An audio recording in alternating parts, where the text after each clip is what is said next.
Conservatives, including the President of the United States, love to tell us that Twitter is just so unfair to Republicans here in the United States. They're shadow banning Republican politicians. Some of them, some of the more extreme ones. Matt Gaetz, my congressman, has personally claimed to have been shadow banned. Donald Trump met with Twitter CEO Jack Dorsey earlier this week to say, hey, you're deleting all my followers. That's not fair.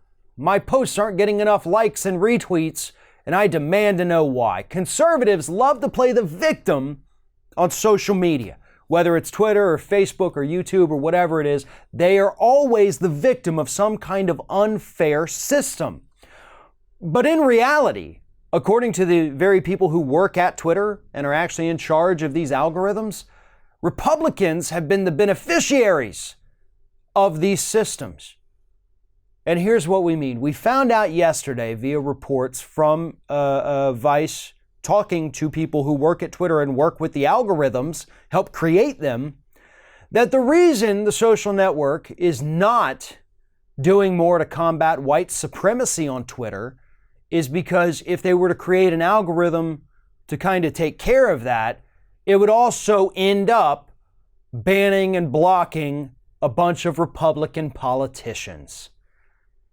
There is so little difference between the language used by Republican politicians, some of them, and the white supremacists and white nationalists, that an algorithm wouldn't be able to distinguish between the two. And we certainly can't block sitting American politicians because that would be detrimental to the public, so says Twitter. Well, I gotta tell you, it doesn't matter if you're an elected official. It doesn't matter if you're in the military or if you're a teacher or a doctor or a homeless person. White supremacy is white supremacy. And if you're that kind of horrible human being, then your title doesn't matter because you're still a horrible human being and you should be subjected to the same rules and regulations as the rest of us.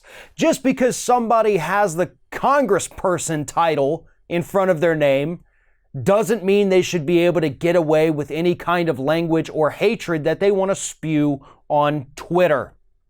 But I think we're, getting ahead of ourselves there, even talking about that, because here's what it is. We have a Republican Party today that, according to artificial intelligence, is indistinguishable from a white nationalist. That's what our Republican Party has become.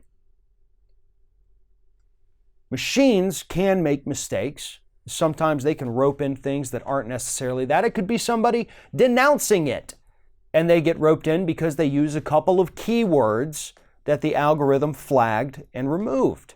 It happens on YouTube all the time. You can denounce white nationalism, and the video get demonetized just because you mention that word. But this isn't exactly what we're talking about here.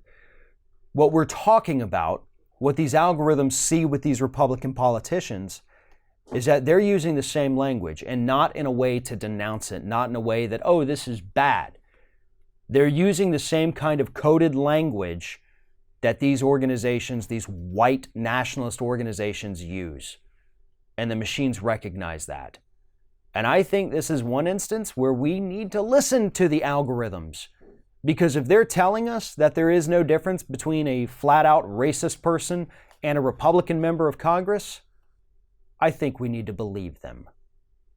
Thanks for watching, everybody. And don't forget, if you like what you see here, like, comment, share, and subscribe to our channel. And now you can also become a member of Ring of Fire and get exclusive early access to certain Ring of Fire videos all throughout the week. Just click on the little join button right below the video.